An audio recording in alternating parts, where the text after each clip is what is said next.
मनुस्मृति है। मनुस्मृति में हम उस अंश को पढ़ रहे हैं जो अंश जीवनोपयोगी है, समाजोपयोगी है, मतलब लोगों को जो जरूरी है जीवन में। तो जैसे 2 रोज से हम लोग पढ़ रहे हैं, आज तीसरे रोज है, तो इसमें आपको जो है सो गुरु के विषय में बताते हैं। मुख्य जो है बातें देखो, गुरोर यत्र परिवादो निंदा वापी प्रवर्तते, जहाँ पर मैं गुरु का उपहास हो, परिवाद माने उपहास, जहाँ पर मैं गुरु का उपहास होता हो या निंदा या गुरु की निंदा होती हो, कर्णो तत्र पिधातव्य, तो वहाँ पर मैं क्या करना चाहिए, कान मूंद लेना चाहिए। गंतव्यम व ततोन्यतः, या उससे दूसरे जगह चले जाना चाहिए, है ना। वो लिखा हरिहर तुलसी बाबा लिखते हैं कि भगवान की निंदा जहाँ हो और महादेव की निंदा जहाँ पर हो, वहाँ पर में या तो आप कान मूंद करके चले जाए, काटिए तासु जीभ जो बसाई, सवन मुँह दीनता चलिए पराई, ठीक है। यानी भगवान विष्णु और शिव का जहाँ निंदा हो, यहाँ यदि बस चले तो उसका जीभ उखाड़ लो, और नहीं तो कान मूंद के चले जाओ। तो गुरु के विषय में भी है, गुरु का यदि कोई उपहास करता हो, कहीं उपहास होता हो या निंदा होती हो, तो आप या तो वहाँ से आप कान को बंद कर लें या वहाँ से प्रस्थान कर लें, ठीक है। दूसरी बात है परिवादात खरो भवती, बहुत लोग तो गुरु का उपहास करता है। तब गुरु का जो उपहास करता है शिष्य, वह कुत्ता होता है, दूसरे योनि में क्या होता है, कुत्ता योनि में जाता है। और परिवादात खरो भवती, परिवाद उपहास करने से गधा योनि मिलता है। स्वावै भवती निंदक, और निंदा करने से कुत्ता के योनि में जाता है। परिभोक्ता कृमिर भवती, और जो गुरु के संपत्ति का भोग करता है वो कृमि माने कीड़ा योनि में जाता है, ठीक है। कीटो भवती मत्सरी, और जो गुरु से द्वेष करता है, ईर्ष्या करता है ना, वह कीड़ा बनता है, ठीक है। तो इसलिए गुरु का महत्व है हमारे शास्त्र में, ये तो सब जानता है।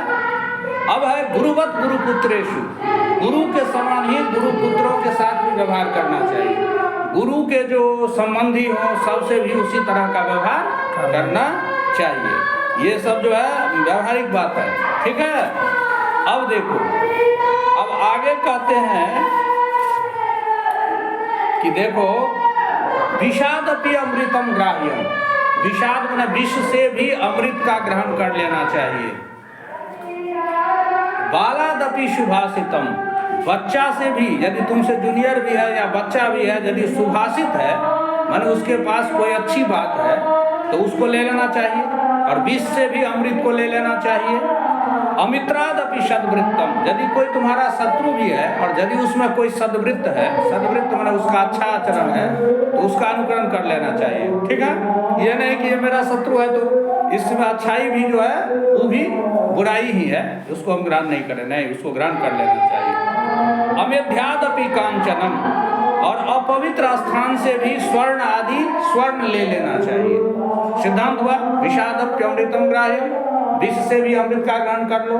बालादपि सुभाषितम, बच्चा भी है तो उससे सुभाषित ले लो। और अमित्रादपि सद्वृत्तम, यदि शत्रु भी है और उसके पास सद्वृत्त है तो उसको क्या करना चाहिए, ले लेना चाहिए। अमेध्यादपि कांचनम, मैंने अपवित्र स्थान से भी कांचन यदि मिले तो ले लेना चाहिए, ठीक है। और देखो स्त्री रत्नान यथो विद्या धर्म शौचम सुभाषितम, विविधानि च शिल्पानि समादेयानि सर्वतः, ये चीज जो है ये सभी जगह से ले लेना चाहिए।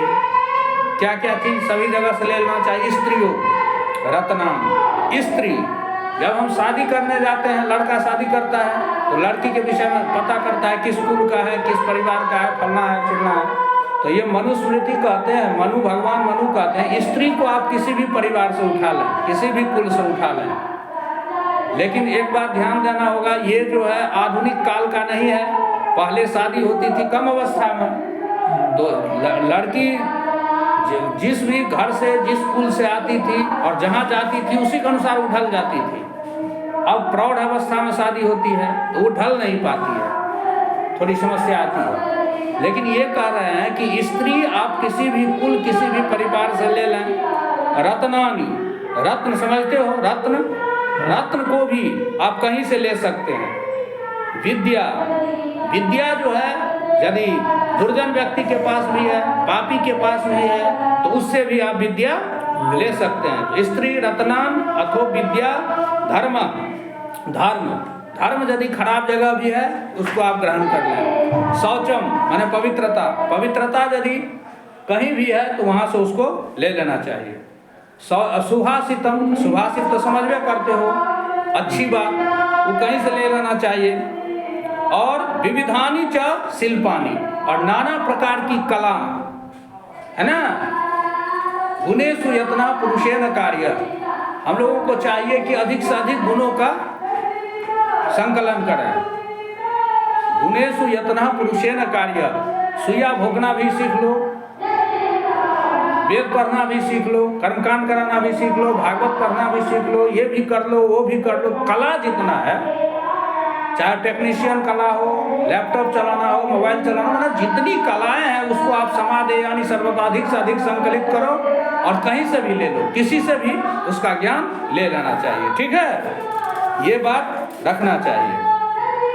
और एक बात है, आयुर्वित्तम, आयुर्वित्तम गृहक्षुद्रम मंत्र मैथुन भेषजम तपोदानापमानम च नवगोप्यानि यत्नतः। जानते हो, ये 9 चीज को यत्न पूर्वक रक्षा करना चाहिए, माने बोलना नहीं चाहिए दूसरे के पास। क्या क्या? आयु माने हमारी क्या अवस्था है, इसको छुपाना चाहिए, स्पष्ट नहीं बोलना चाहिए। वित्तम, मेरे पास कितना धन है, इसको स्पष्ट नहीं करना चाहिए। गृहच्छिद्रम माने हमारे घर की जो समस्या है, गृहच्छिद्र, उसको सार्वजनिक नहीं करना चाहिए। मंत्र, मंत्र जो तुम प्राप्त किया है उस मंत्र को जो है गोपनीय रखना चाहिए। जोग जुगुति तप मंत्र प्रभाव तब ही फल ही जब करहि दुराव, मंत्र को छुपा कर रखना चाहिए। आयुर्वित्तम गृहच्छिद्रम मंत्र मैथुन, मैथुन माने वासना प्रक्रिया जो है उसको छुपा कर रखना चाहिए। भेषजम माने औषध आदि को छुपा कर रखना चाहिए।